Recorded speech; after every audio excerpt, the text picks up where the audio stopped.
Good morning दोस्तों। हम लोग आज देखेंगे अप्रैल मंथ दृष्टि का कुछ वन लाइनर करेंट है।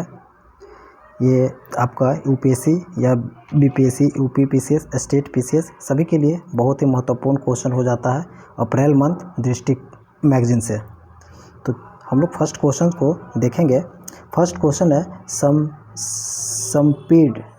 सपिंड विवाह के संदर्भ में निम्नलिखित कथनों पर विचार कीजिए। संपिंड विवाह क्या है? संपिंड विवाह उन व्यक्तियों के बीच होता है जो एक निश्चित सीमा के भीतर एक दूसरे से संबंधित होते हैं। संपिंड विवाह को हिंदू विवाह अधिनियम 1955 के तहत परिभाषित नहीं किया गया है। भारत में ये विवाह तब तक प्रतिबंधित है जब तक कि कोई स्थापित प्रथा इसकी अनुमति नहीं देता है। तो ये क्या है संपिंड विवाह? तो इसका आंसर देखेंगे, इसका होगा केवल एक इसका आंसर है। इसमें क्या है? संपिंड विवाह उन व्यक्तियों के बीच होता है जो एक निश्चित सीमा के भीतर एक दूसरे से संबंध रखता है। राइट, चलिए नेक्स्ट क्वेश्चन है भारत टैक्स 2024 क्या है? भारत टैक्स 2024 क्या है? भारत टैक्स 2024 वस्त्र मंत्रालय द्वारा एक वस्त्र कार्यक्रम है। वस्त्र मंत्रालय द्वारा आयोजित एक वस्त्र कार्यक्रम भारत टैक्स 2024। नेक्स्ट है निम्नलिखित देशों पर विचार कीजिए। उपयुक्त में से कितने इकोवेव यानी कि पश्चिमी अफ्रीकी राज्यों का आर्थिक समुदाय के संस्थापक देश है? यानी कि इकोवेव पश्चिमी अफ्रीकी राज्यों का आर्थिक समुदाय के संस्थापक सदस्य है। कौन कौन होगा? Burkina Faso, Sierra Leone, Ivory Coast. अब बताएं तीनों में से कौन होगा? दो का आंसर हो जाएगा इसमें सी, यानी कि सभी के सभी इस संस्थापक देशों में शामिल है। क्लियर? अब आता है कभी इकोवेव क्या है? कभी पूछ दे क्वेश्चन में इकोवेव क्या है, तो ये पश्चिमी अफ्रीका राज्यों के आर्थिक समुदाय का संस्थापक सदस्य है। Burkina Faso, Ivory Coast, Sierra Leone. Right, चलिए आगे बढ़ते हैं क्वेश्चन नंबर 4 में। राष्ट्रीय वन्यजीव बोर्ड के संदर्भ में निम्नलिखित कथनों पर विचार कीजिए। क्या है? राष्ट्रीय वन्यजीव बोर्ड के संदर्भ में निम्नलिखित कथनों पर विचार करते हैं और इसमें से कितने सही है ये भी देखते हैं। क्वेश्चन नंबर 4 का, यह वन्यजीव से संबंधित सभी मामलों के लिए भारत की सर्वोच्च संस्था है। वन्यजीव बोर्ड का, राष्ट्रीय वन्यजीव बोर्ड के संदर्भ में तो वन्य जीवों से संबंधित सभी मामलों के लिए भारत की सर्वोच्च संस्था है। यह पर्यावरण संरक्षण अधिनियम 1986 के तहत गठित वैधानिक निकाय है। इसकी अध्यक्षता पर्यावरण, वन और जलवायु परिवर्तन मंत्री द्वारा की जाती है। तो चलिए इसमें से केवल एक सही है, यानी कि वन्यजीव के संबंधित सभी मामलों में भारत की सर्वोच्च संस्था है। राइट, बाकी सब एक गलत है। क्वेश्चन नंबर 5 में देखेंगे स्वचालित अस्थायी शैक्षणिक खाता रजिस्ट्री क्या है? APPAR, अपार, one nation one student ID card. Right, one nation one student ID card के संदर्भ में निम्नलिखित कथनों पर विचार करना है। तो APPAR डिजी लॉकर के प्रवेश द्वार के रूप में काम करेगा। एक डिजिटल प्रणाली जहां छात्र अपने महत्वपूर्ण दस्तावेज और उपलब्धियों को संग्रहित कर सकता है।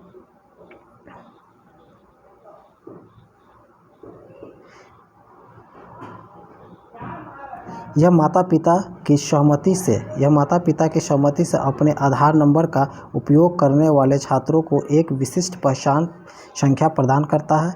वर्ष 2020 की राष्ट्रीय शिक्षा नीति तथा नेशन क्रेडिट फ्रेमवर्क के अनुसार प्रस्तुत किया गया। क्वेश्चन नंबर 5 का आंसर हो जाएगा डी, इनमें से कोई नहीं होगा। सब क्या होता है, उपमें से कितने कथन सही नहीं है, यानी कि सभी के सभी कथन सही है। फिर से मैं इसको एक बार देख लेता हूँ क्या कह रहा है। स्वचालित अस्थायी शैक्षणिक खाता क्या है? स्वचालित अस्थायी शैक्षणिक खाता APAR यानी अपार, one nation one student ID card की बात कर रहा है। ये क्या है? अपार में डिजी लॉकर के प्रवेश द्वार के रूप में काम करेगा, जहां स्टूडेंट अपनी डिजिटल प्रणाली, जहां छात्र महत्वपूर्ण दस्तावेज वगैरह को रख सकता है। राइट, उसके बाद आपका यह माता पिता की सहमति से अपने आधार नंबर का उपयोग करने वाले छात्रों को एक विशिष्ट पहचान संख्या प्रदान करता है और 2020 की राष्ट्रीय नीति शिक्षा नीति तथा नेशनल क्रेडिट फ्रेमवर्क के अनुसार इसको प्रस्तुत किया गया। बिल्कुल ये सभी के सभी सही होगा। क्वेश्चन नंबर 6 में है भारत की एक्ट ईस्ट पॉलिसी। भारत की एक एक्ट है ईस्ट पॉलिसी के तहत की गई पहलों के संदर्भ में निम्नलिखित कथनों पर विचार करना है, इसमें से कितने सही है ये भी देखना है। क्वेश्चन नंबर 6, यह एशिया प्रशांत क्षेत्र के साथ आर्थिक एवं सांस्कृतिक संबंधों को बढ़ावा देने की एक कूटनीतिक पहल है। अगरतला अखौरा रेल लिंक भारत में म्यांमार के बीच विस्तृत है। त्रिपक्षीय राजमार्ग परियोजना पूर्वोत्तर भारत को बांग्लादेश को थाईलैंड से जोड़ती है, इसकी नीति है नहीं, ये दोनों गलत होगा। ऑप्शन सिर्फ एक सही होगा। एशिया प्रशांत क्षेत्र में आर्थिक और सांस्कृतिक बढ़ावा को देने की कूटनीतिक पहल है ईस्ट पॉलिसी, एक एक्ट ईस्ट पॉलिसी, राइट। तो इस पर केवल एक सही होगा। नेक्स्ट है चुनावी बॉन्ड। बहुत क्वेश्चन में अभी न्यूज़ में छाया हुआ है चुनावी बॉन्ड क्या है। चलिए ठीक है, देखते हैं इसके बारे में, इसमें से कौन से सही है। चुनावी बॉन्ड धन उपकरण है। चुनावी बॉन्ड धन उपकरण है जो वचन पत्र या वाहक बॉन्ड के रूप में कार्य करते हैं, जिन्हें भारत में व्यक्तियों या कंपनियों द्वारा खरीदा जा सकता है। बिल्कुल सही है। इन्हें राजनीतिक दलों को धन के योगदान के लिए विशेष रूप से जारी किया जाता है। एसबीआई चुनावी बॉन्ड जारी करने और भुनाने के लिए अधिकृत एकमात्र बैंक है। देखो ये तो सही है, ये भी सही है। 2 नंबर यानी ऑप्शन 7 का क्या होता है, इसमें से सभी के सभी सही है, यानी ए सही, बी सही और 3 सही। 1 2 3 सभी के सभी सही है, आंसर हो जाएगा डी। क्लियर। चुनावी बॉन्ड क्या क्या कहता है, धन उपकरण है, देख रहे हैं राजनीतिक धनों का योगदान के लिए विशेष जारी करता है। एसबीआई को ही मान्यता प्राप्त है इसके लिए, तो यानी कि सभी के सभी सही है। क्वेश्चन नंबर 8 में देखते हैं भारत रत्न पुरस्कार के संदर्भ में निम्नलिखित कथनों पर विचार करना है। भारत रत्न पुरस्कार के बारे में, राइट, भारत रत्न पुरस्कार के बारे में। भारत रत्न के पहले प्राप्तकर्ता श्री राजा गोपालाचारी, सर्वपल्ली राधाकृष्णन और सीवी रमन थे। सरकार ने दिग्गज नेता श्री लाल कृष्ण आडवाणी को भारत रत्न से सम्मानित करने की घोषणा किया। देखो भैया, सम्मानित करने की घोषणा नहीं किया बल्कि उनको मिल भी गया अब तक। संविधान के अनुच्छेद 17(1) अस्पृश्यता के अनुसार पुरस्कार का उपयोग प्राप्तकर्ता के नाम के उपसर्ग या प्रत्यय के रूप में नहीं किया जा सकता है। 17 अस्पृश्यता का अंत में है। अब इसका देखते हैं ऑप्शन और क्या क्या है, उपरोक्त में से कौन से सही है। 8 का आंसर हो जाएगा केवल 1 और 2। क्या है, केवल 1 और 2 होगा, केवल 1 और 2। ये तो आपको इसी अस्पृश्यता से, तो ये तो गलत हो गया। अभी लाल कृष्ण आडवाणी के घोषणा की, कोई पुराना क्वेश्चन है लेकिन अब मिल गया, राइट, ये भी सही है। और पहला राजा गोपालाचारी, सर्वपल्ली और सीवी रमन को दिया गया, ये भी सही है। चलिए नेक्स्ट क्वेश्चन नंबर 9 में देखते हैं। निम्नलिखित में से कौन से संवैधानिक संशोधन अधिनियम वर्ष 1991 के जनगणना के स्थान पर वर्ष 2001 के जनगणना अधिकार पर निर्वाचन क्षेत्रों के परिसीमन का प्रावधान करता है। बहुत अच्छा क्वेश्चन है, बहुत ही यूजफुल क्वेश्चन है और ये इम्पोर्टेंट हो जाता है क्योंकि आजकल भी ये चल रहा है इसको लेकर।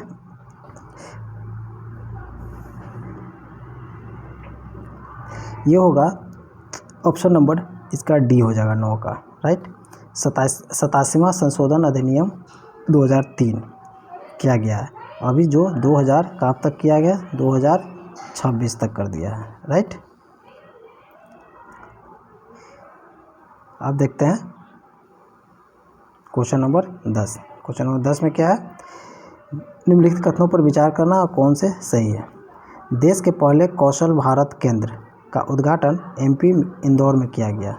किसका करें, देश के पहले कौशल भारत केंद्र का उद्घाटन इंदौर में राष्ट्रीय कौशल विकास निगम, कौशल विकास और उद्यमिता मंत्रालय के तहत कार्य करने वाला एक अद्वितीय सार्वजनिक निजी भागीदारी उद्यम है।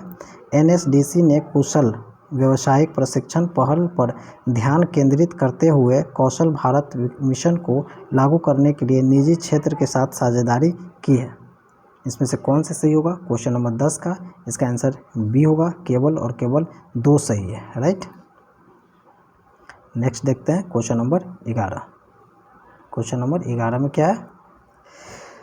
निवेशक शिक्षा और संरक्षण निधि प्राधिकरण के संबंध में निम्नलिखित कथनों पर विचार कीजिए। क्लियर? निवेशक शिक्षा और संरक्षण निधि प्राधिकरण यानी कि आईफा चलो ठीक है के स्थापना 2016 में निवेशक शिक्षा सुरक्षा कोष के प्रशासन के लिए भारत सरकार के वित्त मंत्रालय तत्वावधान में की गई थी। नई दिल्ली में आईपीएफए और development bank of Singapore limited के बीच एक समझौता ज्ञापन पर हस्ताक्षर हुआ था। इनमें से कौन एक सही है? क्वेश्चन नंबर 11 का आंसर हो जाएगा बी, केवल और केवल 2 है, यानी कि ये सही है।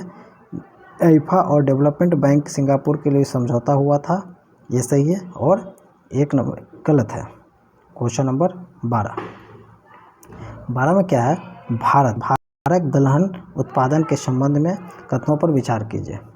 भारत विश्व के दलहन का सबसे बड़ा उत्पादक और आयातक दोनों। देश में कुल खाद्यान्न उत्पादन में दलहन की हिस्सेदारी लगभग 25% है। क्लियर? संपूर्ण देश के कुल उत्पादन में रबी सीजन के दलहन की तुलना में खरीफ सीजन की दलहन का योगदान अधिक होता है। उपरोक्त में से कौन से सही है? 12 का आंसर केवल 1 सही है। राइट, केवल 1 सही है। छत्रपति शिवाजी यानी केवल 1 में क्या है? आप इसको केवल 1 में आप देख सकते हैं। भारत सबसे बड़ा दलहन का उत्पादक और आयातक है, बाकी सभी के सभी गलत है। राइट, चलिए 13 नंबर क्वेश्चन में देखेंगे। छत्रपति शिवाजी जी महाराज के संबंध में निम्नलिखित कथनों पर विचार कीजिए। उन्होंने चौथ और सरदेश मुखी नामक 2 करों का संग्रहण शुरू किया। उन्होंने रैयतवाड़ी व्यवस्था को समाप्त कर दिया और इसके स्थान पर जागीरदारी व्यवस्था को शुरू किया था। उन्होंने हैंदव धर्मोद्धारक की उपाधि धारण की थी। चलिए 13 नंबर का आंसर हो जाएगा सी। इसमें 1 और 3 दोनों सही होगा, यानी कि चौथ और सरदेश मुखी का शुरुआत किया, बिल्कुल सही है। रैयतवाड़ी जागीरदारी भाई उस समय कुछ नहीं था, तो इसलिए ऐसे इसको हटा दीजिए। आ जाइए हैंदव धर्म हिंदुत्व का उपाधि धारण किया, बिल्कुल सही है। स्माइल योजना बहुत अच्छा योजना है। स्माइल योजना के संदर्भ में निम्नलिखित कथनों पर विचार कीजिए। उपरोक्त में से कौन से सही है? 14 का। यह योजना ट्रांसजेंडरों और भिखारियों के लिए पूर्व कार्यक्रमों के सम्मेलन के बाद बनाई गई थी, बिल्कुल सही। स्माइल योजना किसके द्वारा है? ट्रांसजेंडर और भिखारियों के लिए है, बिल्कुल सही है। यह चयनित अस्पतालों के माध्यम से लिंग पुनर्पुष्टि सर्जरी का समर्थन करने वाली प्रधानमंत्री जन आरोग्य योजना के साथ अभिसरण में एक व्यापक पैकेज प्रदान करती है, बिल्कुल सही। दोनों के दोनों सही होगा। और आज का लास्ट क्वेश्चन यानी कि 15 नंबर क्वेश्चन। कुनमिंग मॉन्ट्रियल वैश्विक जैव विविधता फ्रेमवर्क के संदर्भ में निम्नलिखित कथनों पर विचार कीजिए। क्या है? कुनमिंग मॉन्ट्रियल वैश्विक जैव विविधता फ्रेमवर्क के बारे में विचार कीजिए। कौन से इसमें से कथन सही है? 15 का। इसे जैव विविधता सम्मेलन CBD 15 के दौरान अपनाया गया था, बिल्कुल सही है। जैव विविधता के सम्मेलन यह ऐतिहासिक ढांचा है। वर्ष 2030 तक प्रकृति के साथ सद्भाव में रहने वाली वैश्विक दृष्टि तक पहुंचने के लिए एक महत्वाकांक्षी मार्ग निर्धारित करता है, तो ये हो जाएगा गलत, यानी कि आंसर केवल और केवल 1 होगा हमारा। तो चलो दोस्तों, आज हम लोगों ने दृष्टि करंट अफेयर अप्रैल का हम लोगों ने 15 क्वेश्चन को देखा। ये एग्जाम व्यू से बहुत ही अच्छा क्वेश्चन है, पॉइंट ऑफ व्यू से। ओके, अच्छा लगे तो please thank you, like subscribe ज़रूर करें।